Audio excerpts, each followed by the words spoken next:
말씀을 함께 읽고 또 한번 묵상해 보도록 하죠. 요한계시록 1장 9절에서 20절까지 말씀 우리 함께 나누어 읽으면서 말씀을 묵상하도록 하겠습니다. 9절을 시작합니다. 나 요한은 너희 형제요 예수의 환난과 나라와 참음에 동참하는 자라.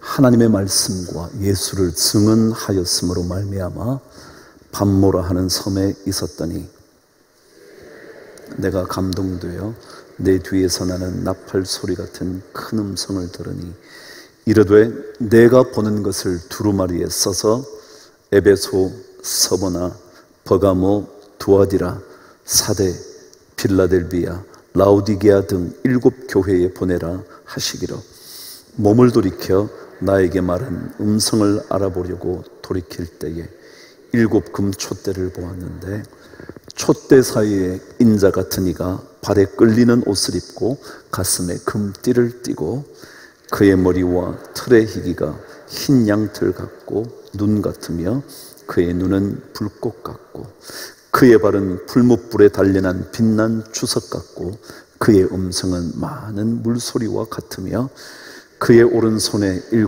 별이 있고 그의 입에서 좌우에 날선 검이 나오고 그 얼굴은 해가 힘있게 비치는 것 같더라. 내가 볼 때에 그의 발 앞에 엎드러져 죽은 자 같이 되매 그가 오른손을 내게 얹고 이르시되 두려워하지 말라. 나는 처음이요 마지막이니 곧 살아있는 자라. 내가 전에 죽었었노라. 볼지어다 이제 세세토록 살아있어 사망과 음부의 열쇠를 가졌노니 그러므로 내가 본 것을 지금 있는 일과 장차 될 일을 기록하라. 내가 본 것은 내 오른손에 7 별의 비밀과 또 7 금촛대라.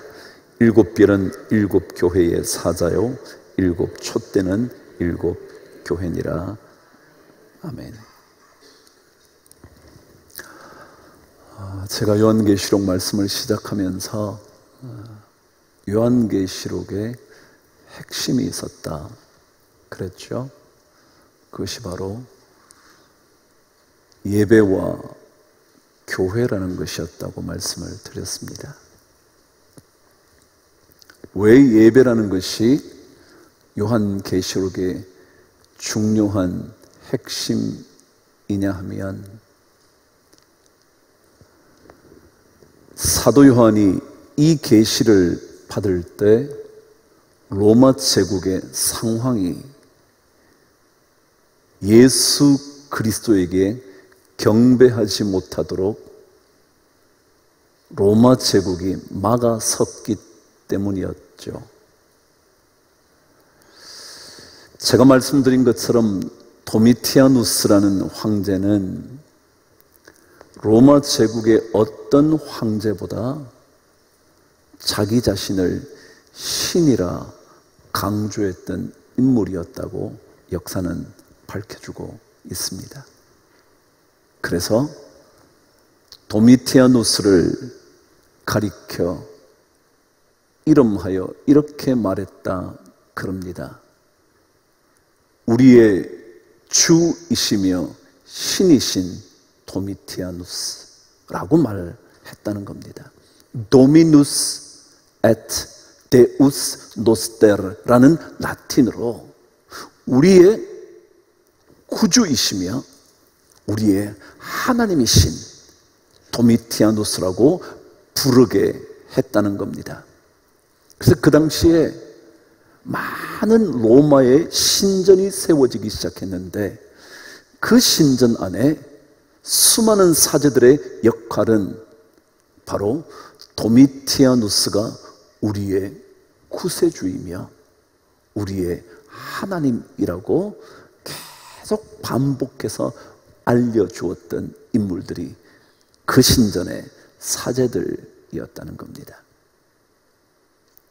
그렇기 때문에 당연히 도미티아누스를 주라 하나님이라 고백하지 않았던, 아니 그렇게 결코 할 수 없었던 그리스도인들은 박해를 받을 수밖에 없었죠.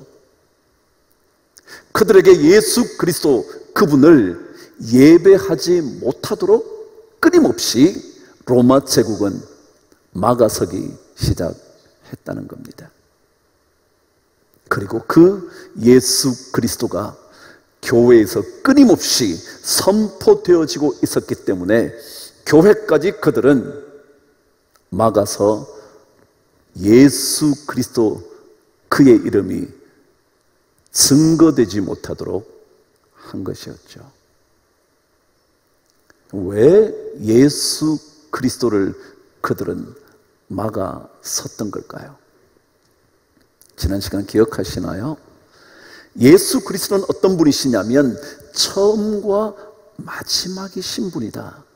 근데 그 말의 의미가 곧 살아계신 자라, 전에는 죽었었지만 부활하셔서 지금도 살아계신 그분이, 그것이 바로 처음이자 마지막이라는 말의 의미였다 그랬죠. 다시 말하면 여러분, 예수 그리스도 그분은 생명입니다. 여러분, 생명이라는 것에는요 능력이 있습니다. 왜냐하면 죽은 것에서 변화가 있습니까? 죽은 것에 역사하는 힘이 있나요? 없거든요. 생명이신 예수 그리스도 그분만이 능력이 되기 때문에 로마 제국에 저항할 수 있는 살아있는 힘은 능력이신 예수 그리스도를 믿는 그들에게 있다고 정부는 생각한 거죠. 그래서 살아있는 생명의 능력을 보이는 그리스도 그분을 예배하지 못하도록 계속해서 막아섰던 거죠. 그래서 요한계시록은 사도 요한을 통하여 이 예배가 멈추지 않도록 환상을 통하여 예배를 지속적으로 강조하고 그 예배가 교회 안에서 끊임없이 이루어지도록 교회에 편지하도록 쓰여진 책이라는 거죠. 보여진 환상이라는 것이죠. 예수 그리스도 그분이 계셔야 삶의 능력이 있습니다. 살아있지 않은 어떤 것도 생명의 능력을, 생명의 역사를 보여줄 수가 없거든요. 그래서 로마 제국은 그리스도인들의 예배만은 막아야 한다고 생각했었을 겁니다. 요한계시록을 제가 오늘 짧게 여러분에게 알려드리도록 하죠. 요한계시록은요 총 22장까지 있습니다. 읽어보신 분들은 다 아시겠지만 이 22장은 몇 개의 중요한 부분으로 나누어져 있습니다. 그 중에 첫 번째가 서론 부분인 1장입니다. 이 1장은 사실은 굉장히 중요합니다. 왜냐하면 예배와 교회의 핵심인 예수 그리스도에 대하여 사도 요한은 어떻게 반응했는지, 그리고 사도 요한이 그 예수를 어떻게 환상으로 발견했는지를 적어 놓은 거거든요. 그러니까 예수 그리스도 그분에 대하여 계시록 1장 서론 부분이 미리 알려주는 겁니다. 그래서 1장은 사실은 예배와 교회의 머리이시고 핵심이신 예수에 대하여 보여준 서론 부분이라 중요하지 않다 결코 말할 수 없죠. 바로 이 예수 그리스도가 7 교회에 말씀하신 내용이 2장과 3장에 적혀져 있습니다. 말하자면 7 교회에 보내어진 하나님의 말씀이었죠. 에베소 교회로부터 필라델비아, 라오디게아 교회까지 말이죠. 그래서 이 7 교회에 보내어진 하나님의 메시지가 끝나고 나면 4장과 5장에 하늘의 예배를 보여줍니다. 하늘의 예배. 다시 말하면 여러분과 제가 드려야 하는 영적인 예배에 대하여 설명합니다. 처음 시간 여러분에게 말씀드린 것처럼 내 생물과 24장로의 경배하는 모습을 보여주므로 하나님의 어린 양께 대한 예배가 얼마나 중요한지를 적어 놓은 장이 4장과 5장입니다. 그래서 요한계시록을 연구한 사람들에 의하면 4장과 5장이 요한계시록 전체를 이해하는 데 가장 중요한 열쇠다, 그렇게 말합니다. 그러니까 4장과 5장에 나타난 하나님의 보좌에 앉으신 어린 양, 그가 인을 떼고 모든 것을 밝히실 수 있는 그분께 경배하고 예배하는 것, 이것이 계시록 전체를 풀어갈 수 있는 열쇠라고 보는 거죠. 그 얘기가 끝이 나고 나면 6장부터 16장까지 계속해서 하나님의 나라의 사건들에 관하여 얘기합니다. 하나님의 나라에 대하여 어떤 사건이 이 땅에서 벌어질 수 있는지를 보여줍니다. 그 중에 가장 중요한 사건이 세계의 심판 사건입니다. 7개의 봉인, 7개의 인, 그리고 7 나팔, 그리고 7 대접의 심판의 이야기들을 적어 놓습니다. 다시 말하면 하나님 그 나라 예수 그리스도 그분에 대하여 막아서는 그들에 대한 심판이 어떻게 이루어지는지 보여줍니다. 그러고 난 다음 17장부터 19장까지 가면 그 하나님의 나라와 복음을 막아섰던 그들의 제국의 마지막 결과가 어떻게 되는지를 상세하게 설명을 합니다. 그러고 나면 19장 뒷부분부터 마지막 22장까지 그 모든 심판이 이루어지고 복음을 막아서는 것들에 대한 무너짐, 멸망을 보여준 다음에 하나님께서 보여주시는 새로운 땅, 새로운 하늘, 그것은 미래의 일뿐만 아니라 우리가 살고 있는 지금에서도 일어나는 새 하늘과 새 땅에 대하여 설명해 주면서 계시록은 끝이 납니다. 그리고 그 모든 것의 주인공이신 주님, 그분 오십시오. 마라나타, 주 예수여 어서 오십시오. 그 얘기로 끝이 나는 것이 계시록입니다. 그래서 이 계시록에 끊임없이 강조되었던 것이 예배와 교회의 머리이신 예수 그리스도. 그래서 누군가는 이 계시록을 믿음을 위한 하나님의 나팔 소리라 그렇게 말했습니다. 믿음을 위한 하나님의 나팔 소리. 다시 말하면 믿음 뭐예요? 예배를 통하여 주어지는 믿음의 역사, 그것을 위하여 하나님이 끊임없이 나팔을 불고 계신다는 것, 그게 요한계시록이라는 거죠. 그래서 오늘 저는 여러분과 함께 이 예수가 어떤 분인지 지난 시간에 이어서 조금 더 묵상하려고 합니다. 예수가 누구이신지, 왜 이 예수를 끊임없이 막아서고 있는지, 이 예수는 어떤 분인지 1장에서 설명하고 있다 그랬잖아요. 오늘 여러분과 제가 읽은 1장의 말씀에는 예수님의 모습을 그려놓은 환상을 보여주고 있습니다. 저와 함께 12절 13절부터 시작해 보시죠. 시작. 몸을 돌이켜 나에게 말한 음성을 알아보려고 돌이킬 때에 7 금촛대를 보았는데 촛대 사이에 인자 같은 이가 발에 끌리는 옷을 입고 가슴에 금띠를 띠고 라고 기록합니다. 여러분이 1장에서 마지막까지 읽어보신 것처럼 7 촛대는 7 교회라 그랬습니다. 그 7 교회, 그 금초대 사이를 다니시는 분, 그게 예수라 그랬습니다. 다시 말하면 이 교회를 운행하시는 분은 예수다. 운행이 뭐예요? 이 교회를 운영하시는 분은 예수다 라는 것을 7 금초대 사이를 다니시고 계신다고 얘기하고 있는 겁니다. 그래서 제가 지난 시간에는 말씀드렸죠. 많은 사람들이 예배를 중단합니다.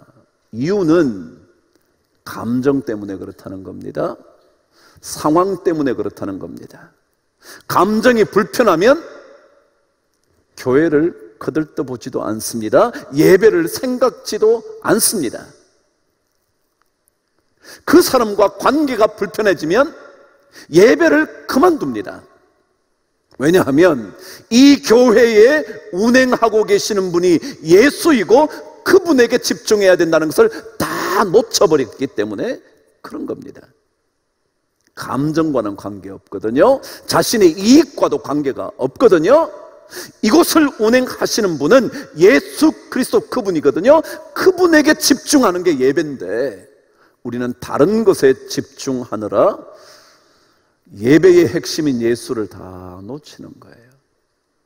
그래서 점점 더 교회가 불평의 공간이 되고요, 마음대로 말할 수 있는 장소가 되고요, 싸우는 곳이 되고요. 그래서 주님은 이곳은 만민이 예수 그리스도를 만나는 기도하는 집이다.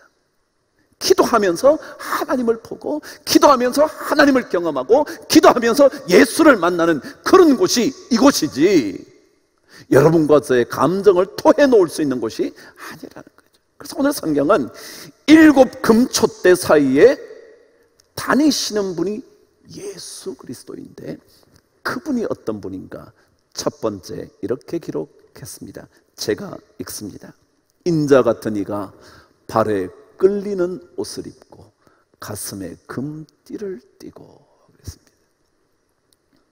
이 의복에 관한 것, 이 환상은 무엇을 의미하느냐 하면 구약 성경에 보면 대제사장이 입고 있었던 제사장 예복이 이런 형태였습니다. 발에 끌리듯 긴 옷이었고 거기에 금띠가, 거기에 흉패가, 거기에 많은 보석들이 달려있는, 12보석들을 달아놓음으로 12지파 온 세계를 대신하고 있다는 것을 의미하는 대제사장의 의복을 오늘 계시록이 기록하고 있습니다. 그 얘기는 뭐냐 하면 예수 그리스도는 누구신가 하면 모든 백성들의 죄를 사하는, 죄를 대속하는 대속자이시라는 것을 의미합니다. 그렇습니다. 우리가 집중하는 이 예수는 어떤 분이시냐면 우리의 죄로부터 건져내어 새로운 생명을 주시는 분이시라는 거죠. 지난 시간 여러분과 제가 읽었던 것처럼 사망과 음부의 열쇠를 가지신, 다시 말하면 사망의 문을 열고 음부의 문을 열어 그 생명들을 끌어내올 수 있는 구원자, 그것이 바로 예수다, 그런 거죠. 그것이 바로 지난 시간 여러분과 제가 묵상했던 처음과 마지막이라 곧 살아계신 자라라고 말했던 생명의 주에 대한 얘기였다고 말씀드린 것과 동일하죠. 어느 누구도 우리를 죄로부터 건져낼 자가 없습니다. 어느 누구도 죄악으로부터 우리를 해방시켜줄 생명의 법을 가진 자가 없습니다. 예수 그리스도 그분만이 대제사장으로 우리의 죄악을, 우리의 더러운 죄악을 벗어날 수 있도록 하시는 분이 그분이시라고 성경은 말해 줍니다. 히브리서 5장 5절에 보면 그리스도 그분은 우리의 대제사장이시라고 기록합니다. 이렇게요. 그리스도께서 대제사장 되심도 바로 우리의 죄악을 건지시기 위함이라는 거죠. 그래서 우리가 예수에 대한 얘기를 할 때, 예수를 예배한다 할 때 다른 어떤 것들보다 우리의 삶이 평안함을 얻게 된다든지, 우리의 삶이 시온의 대로를 걷게 된다든지, 모든 어려움과 환난으로부터 빠져나오게 한다든지, 이것들보다 더 중요한 우리의 죄악으로부터 건져내셔서 하나님과 관계를 맺을 수 있도록 만들어주시는 이 대제사장, 여기에 집중해야 된다. 그래서 예수 믿는 사람들의 기도는 다른 어떤 종교들의 기복과는 다르다 그러잖아요. 왜냐하면 그들은 그들의 신에게 죄를 용서해 달라고 말하지 않아요. 죄를 극복하게 해달라고 얘기는 할지 몰라도 죄를 용서해 달라고 말할 수 없어요. 죄를 씻어 달라고 말할 수 없어요. 왜냐하면 그들은 죄를 씻을 수 없거든요. 성경은 예수 그리스도 그분만이 대제사장으로, 예수 그리스도 그분만이 죄를 씻어낼 수 있는 대속자로 성경은 말하면서 그 예수를 통하여 우리는 구원을 얻는다고 말하는 겁니다. 그런데 우리의 죄악을 용서하시려면 그 죄를 용서하시는 분은 죄가 없으셔야 합니다. 죄를 가진 제가, 죄가 있는 여러분의 죄를 해결할 수 없잖아요. 제가 문제를 가지고 있는데 그 문제를 해결할 수 있다고 말할 수 없잖아요. 문제를 다 해결한 사람이어야만 문제를 해결해 줄 수 있지 않겠어요? 그래서 오늘 성경은 14절에 이렇게 기록되어 있는 겁니다. 읽어보실래요? 시작. 그의 머리와 털의 희기가 흰 양털 같고 눈 같다 그랬습니다. 흰 눈 같다 그랬습니다. 무슨 말이냐면 우리의 죄악을 용서하실 수 있는 예수 그리스도 그분은 죄가 없으셔야 된다, 정결하셔야 된다. 그것을 뭐라고 표현했다고요? 그의 머리와 털의 희기가 흰 양털 같고 눈처럼 희다 라고 말한 겁니다. 그분에게는 죄가 없다는 것을 표현한 거죠. 죄 없으신 대제사장만이 죄를 용서하실 수 있고 죄의 문제를 해결할 수 있기 때문인 거죠. 그래서 히브리서 4장 15절은 그렇게 말하지 않았습니까? 모든 일에 우리와 똑같이 시험을 받으신 이로되, 함께 읽으실까요? 죄는 없으시니라. 죄가 없어야 죄를 대속할 수 있는 하나님의 어린 양이 될 수 있거든요. 사도 요한은 요한복음을 통하여 세상죄 지고 가는 하나님의 어린 양을 보라 그랬더니 기억나시나요? 이 사도 요한은 그 생각, 그 개념, 그 생각, 그 고백이 그대로 계시록에 와서 환상으로 본 겁니다. 발에 끌리는 옷을 입고 가슴에 금띠를 띠고 그의 머리와 털의 희기가 흰 양털 같고 눈과 같다. 그래서 그러잖아요. 이사야서를 통해서 너희 죄가 주홍 같을지라도 내게로 오면 뭐라고요? 흰 눈같이 되리라. 그게 바로 예수 그리스도의 대속의 사역을 설명하는 거죠. 그래서 오늘 성경 읽으신 대로 그분에게는 죄가 없는 정결하심으로 우리의 죄악을 용서하실 수 있다라는 거죠. 이 예수를 우리는 예배하는 겁니다. 물론 이 뒤로 나올 예수에 대한 얘기를 끊임없이 묵상하면서 이 예수를 예배하지만 오늘 첫 번째, 이 예수는 우리의 죄를 용서하시는, 그래서 우리는 죄악에 물들어 있지만 그분께 회개하는 그 순간 죄악이 사하여지는 놀라운 은혜로 사는 거죠. 세상 사람들은 이것을 싫어합니다. 하나님 앞에 죄를 회개한다고 죄 용서 받는다고 말도 안 돼. 그건 아니에요.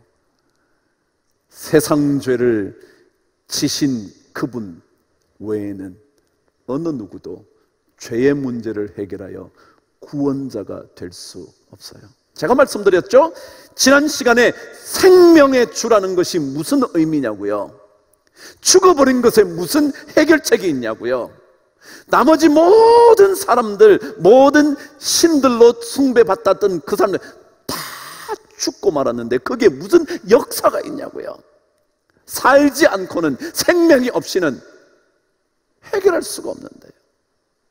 그래서 생명이신 대제사장이신 그 예수 그리스도를 통하여 우리는 죄의 문제가 회개할 때마다 해결되어 구원받은 하나님의 백성으로 사는 거죠. 이 예수를 우리는 예배하면서 삽니다. 그러나 세상은 이 예수를 막았습니다. 왜냐하면 생명의 능력이 이곳에서 움직일 수 있기 때문에, 이 생명의 역사가 여러분과 저를 통하여 발휘될 수 있기 때문에 세상은 두려워서 끊임없이 예수를 막아서는 겁니다. 그래서 우리는 어떤 상황에도 그분 포기할 수 없죠. 생명의 능력이니까 말이죠. 오늘 찬양도 그랬잖아요. 생명의 능력이시니 내가 누구를 무서워하리요, 내가 누구를 두려워하리요, 그런 거잖아요. 그래서 성경 요한계시록에는 이런 예배자들을 하나님이 찾고 계신다고 기록합니다. 그 말씀을 읽으면서 오늘 말씀을 정돈해 보시죠. 11장 1절 말씀입니다. 저와 함께 읽으실래요? 시작. 또 내게 지팡이 같은 갈대를 주며 말하기를, 일어나서 하나님의 성전과 제단과 그 안에서 경배하는 자들을 청량하라는 겁니다. 하나님의 성전과 제단과 그 안에서 경배하고 있는 자들이 누구인지, 경배가 뭐예요? 예배하는 자들이 누구인지 그 사람들을 청량하래요. 세워보라는 겁니다. 확인해보라는 겁니다. 예배자를 찾으시는 하나님이요, 요한계시록의 말씀대로 예배하는 자를 찾으시느니라, 그거잖아요. 하나님이 청량하는 거예요. 이 성전 안에 영상 앞에 계신 그들을 가운데서 하나님이 청량하시는 거예요. 누가 예배자인지, 이 세상 가운데서 누가 예배자인지 하나님은 청량하시고 싶어 하는 겁니다. 하나님께서 예배자를 세워보시기 시작할 때 여러분과 제가 그 청량의 숫자에 들어가야 하지 않겠습니까? 그 자리에 우리가 청량 받을 그때에 그 자리에 있어야 하지 않겠습니까? 세상은 흔들리고 사람들은 다 떠나간다 할지라도 우리만은 청량하는 그분의 청량의 숫자에 들어가야 되지 않겠습니까? 그게 사실은 우리 그리스도인들의 삶의 길이고 삶이 걸어가야 할 목표 아니겠습니까? 예수 한 분만을 예배하는 하나님의 사람들을 그분은 계속해서 찾으십니다. 하나님의 성전에서, 그 제단에서, 그 안에서 예배하고 있는 자들을 하나님은 계속해서 청량하시는 거죠. 여러분, 제가 지난번에 유진 피터슨 목사님의 말씀을 드렸지만 사탄은 예배를 증오합니다. 예배의 핵심인 예수를 증오합니다. 왜냐하면 그 예수를 통하여 생명의 능력이 나오기 때문이거든요. 그 능력과 힘이 자기들의 권세를 무너뜨릴 수도 있다고 생각하거든요. 사탄을 무너뜨릴 수 있는 그 힘은 예수밖에 없거든요. 그래서 어쩌면 그런 일들이 올지 몰라요. 여러분, 그때도 사도 요한처럼 하나님의 말씀과 예수를 증언하였으므로 말미암아 반모라는 섬에 갈 수 있는 여러분이 되실런지. 물론 그런 일 없을지 모르지만요, 제가 이렇게 뒤집어서 말하면 어떨까요? 예수 믿는다고 말하는 것 때문에 승진의 차질이 생긴다면 여러분 하나님의 말씀과 예수를 증언하시겠어요? 이런 질문 아닐까요? 내가 조금 손해볼 수 있는 일, 예수 때문이라면 그 손해를 감수할 수 있냐고요. 오늘 여러분이 읽었던 9절 말씀처럼 하나님의 말씀과 예수를 증언하였으므로 말미암아 반모라 하는 섬에 유배 가게 되었더니 라고 말하는 사도 요한처럼 될 수 있냐고요.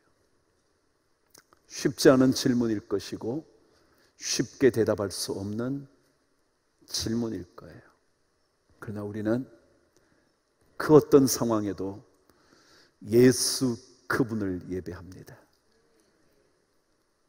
우리의 생명이신, 우리의 죄로부터 건져내어 영원한 생명을 주신 그 예수를 예배합니다.